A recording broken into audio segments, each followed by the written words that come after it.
3 días antes de mi boda, mi padre llamó y puso fin a 32 años de fingimiento con 6 palabras. No voy a acompañarte al altar. Era martes. Yo estaba en mi taller recortando rosas para los centros de mesa, con tierra bajo las uñas y la música sonando bajito. Contesté con el codo porque tenía las manos mojadas. Entonces dijo que Vanessa se molestaría si él me acompañaba. Mi hermana. 3 años mayor, 2 hijos, el centro de gravedad de toda la vida en el mundo de mis padres.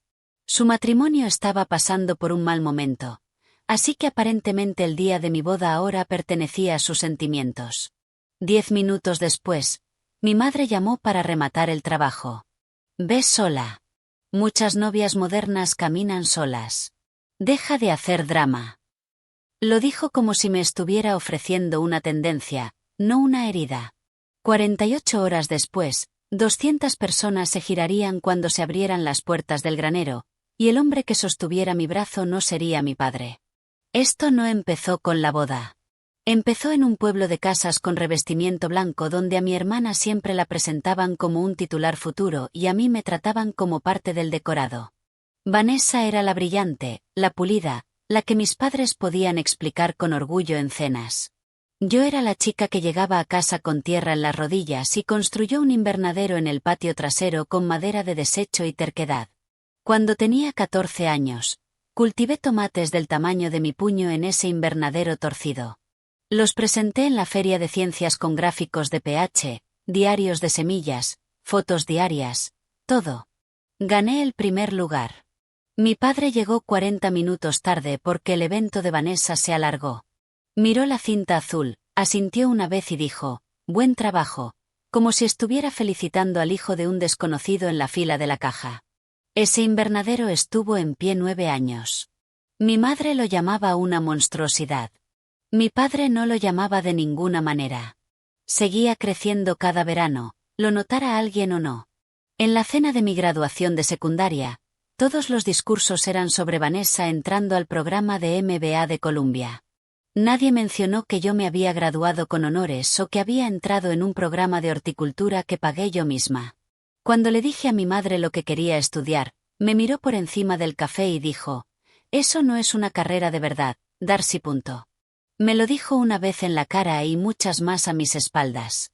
La matrícula de Vanessa fue pagada por completo. Yo cubrí la mía con trabajos de jardinería, trabajo en invernaderos y préstamos por los que nadie brindó en la mesa. Luego Vanessa se casó bien. Marido banquero de inversiones. Trajes caros. El tipo de boda que mis padres actuaban como si hubieran negociado personalmente. Luego llegaron los nietos y, con ellos, su verdadero poder. Mi padre iba en coche a su casa 3 veces por semana. Construía columpios. Leía libros de trenes hasta quedarse sin voz. Vanessa aprendió rápido que, si quería algo, solo tenía que poner a sus hijos entre mi padre y su columna vertebral. Lo oí pasar más de una vez. Una vez por los asientos de Navidad. Otra por una foto familiar que quería repetir sin mí al fondo.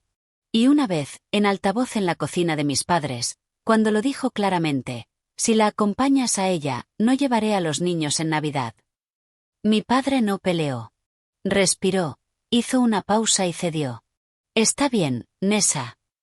Mi madre entró después, vio mi cara y solo dijo, «Es su madre, Richard. No la presiones».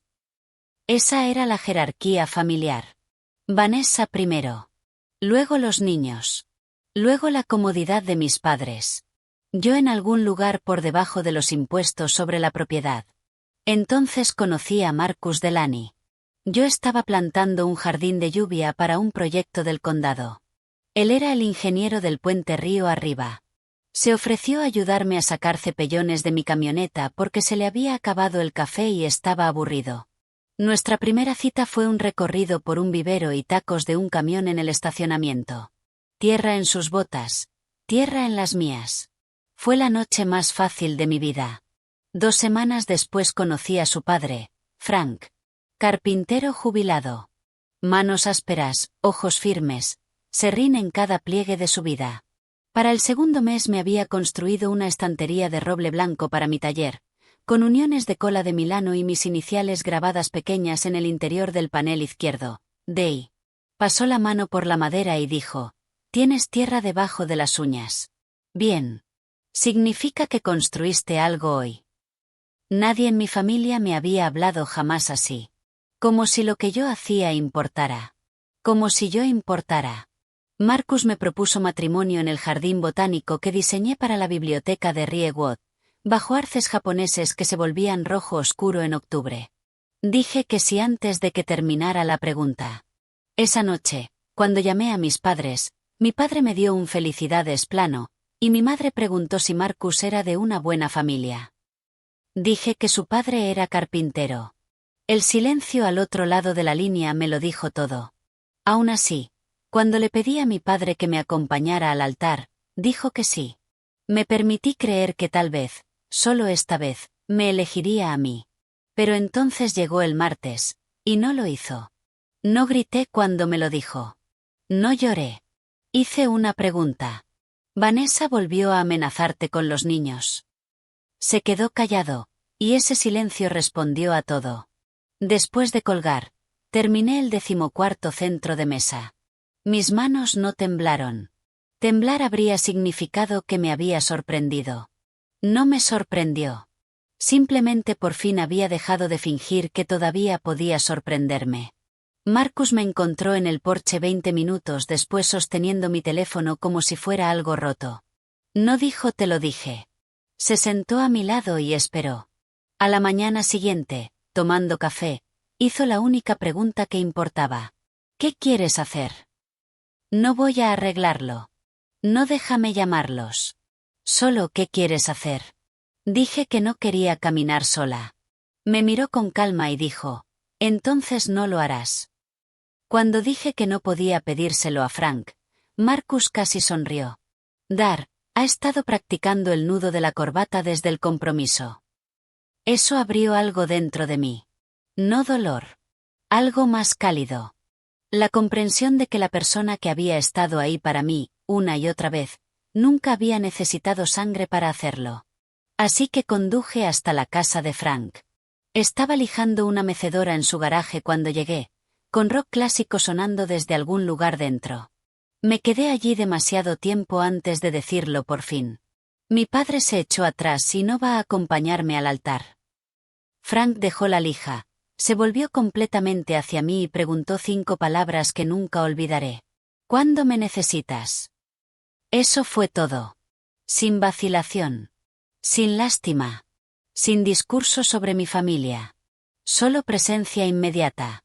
«El sábado a la 1», dije. Asintió una vez. «Estaré allí al mediodía». Luego, más bajo: «Pequeña, he estado esperando que alguien me lo pidiera». Lloré en el coche todo el camino de vuelta. Ese mismo día, mi abuela me alcanzó desde más allá de la tumba. Su amiga más cercana, Ruth, llegó a mi puerta con un sobre que había guardado durante 11 años. En el frente, con la letra de mi abuela, estaba solo mi nombre. Dentro había una carta corta. Escribió que deseaba poder estar allí. Que deseaba poder decirle a mi madre que se sentara y me dejara brillar. Que deseaba poder decirle a mi padre que levantara la vista y de verdad me viera. Luego escribió la línea que me partió por dentro: «Tú siempre has sido la que construye. No esperes a que ellos lo vean. La gente que aparece es tu verdadera familia». Doblé esa carta y la metí en mi bolso de mano. El viernes por la noche fue la cena de ensayo. Nadie de mi familia vino. Frank sí, 20 minutos antes, y ayudó al catering a mover mesas porque no soportaba ver a alguien cargarlas mal. Cuando se puso de pie para brindar por nosotros, dijo: «Hace 3 años apareció una mujer en la obra de mi hijo y sacó un cepellón de una camioneta como si le debiera dinero. Me cayó bien de inmediato. Nunca tuve una hija. Dios solo me hizo esperar un poco más». La sala quedó en silencio. Marcus apretó mi rodilla bajo la mesa. Creo que ese fue el primer momento en que dejé de llorar por lo que mi familia no era y empecé a ver con claridad en qué se había convertido la mía. Esa noche Vanessa me escribió. Había oído que no iba a caminar sola y exigió saber quién me acompañaba. La ignoré. Le escribió a mi dama de honor. Llamó a mi padre. De repente salió la verdadera preocupación. Pensaba que yo estaba tratando de avergonzarlos. En mi propia boda. Esa era la cuestión con mi familia. Podían convertir cualquier herida en un insulto contra ellos mismos. El sábado por la mañana me desperté antes del amanecer. Mi teléfono tenía 2 mensajes. Uno de Frank: la corbata está recta. La revisé 4 veces. Uno de Marcus: te veré al final del pasillo. Seré el que no pueda dejar de sonreír. Miré mis manos con la luz temprana. Callos de las tijeras de podar. Una cicatriz fina de una reparación antigua del invernadero. Tierra que había pasado por alto debajo de una uña. Estas manos habían construido una vida que nadie me entregó. El granero se veía exactamente como lo había soñado. Flores silvestres, romero, dalias tardías, jarrones de cobre, vigas de cedro, luz de octubre. Janete me maquilló. Ruth trajo los pendientes de perlas de mi abuela. No había madre. No había hermana. No hubo un golpe suave en la puerta de la mujer que me crió. Solo la gente que me había elegido y seguía eligiéndome. A las 10:45, Frank entró en la suite nupcial con un traje color carbón y corbata azul marino, las manos todavía ásperas, todavía marcadas, todavía mejores de lo que cualquier puño de seda podría ocultar. Cuando me vio con mi vestido, se le llenaron los ojos al instante. Parpadeó con fuerza y murmuró: el serrín se mete en todas partes. Luego me entregó un pequeño boutonniere que había hecho esa mañana con hojas secas de roble y paniculata. Se lo prendí en la solapa y, por un segundo, tuve que apartar la mirada porque sabía que si de verdad me permitía sentirlo, me derrumbaría. Al mediodía me asomé por la cortina y los vi en la última fila. Mi padre mirando sus zapatos.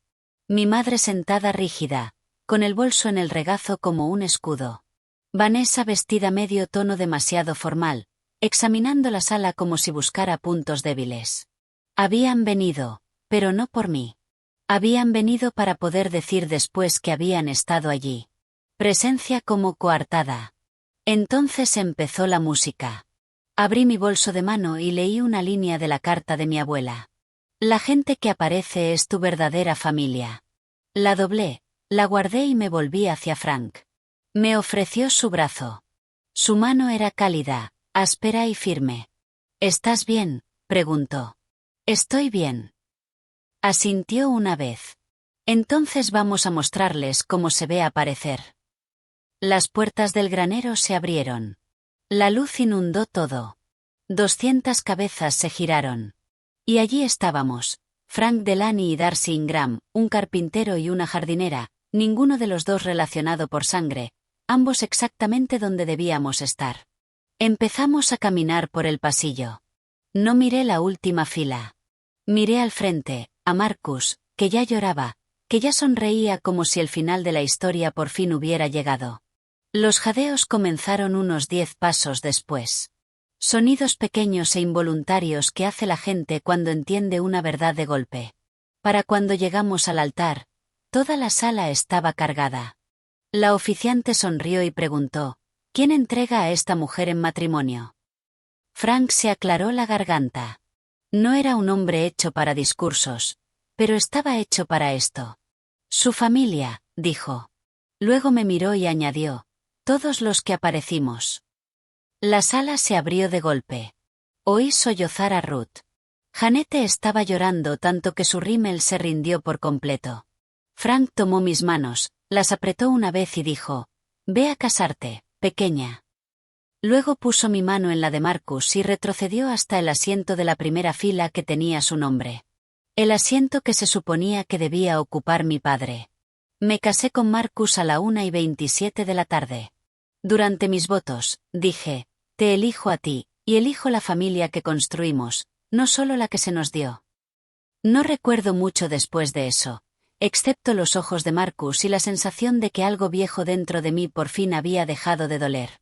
En la recepción, mi padre me encontró junto a la mesa del pastel sosteniendo un vaso de agua en lugar de champán. Tenía los ojos enrojecidos en los bordes. Hizo un buen trabajo, dijo. Ni siquiera pudo decir primero lo que de verdad importaba. Lo miré y pregunté, ¿lo sientes porque te lo perdiste, o porque todos lo vieron? Se estremeció. Antes de que pudiera responder, apareció mi madre, le tomó del codo y dijo entre dientes, «No montes una escena, Darcy. Bajé la vista al cuchillo del pastel en mi mano y dije, «Yo no soy la que está montando escenas, mamá. Estoy cortando pastel». Más tarde vino el baile de padre e hija, excepto que no lo fue. Éramos Frank y yo bajo luces colgantes con una versión acústica de Lean on Me. Me advirtió que pisaba pies. Le dije que Marcus ya me lo había advertido.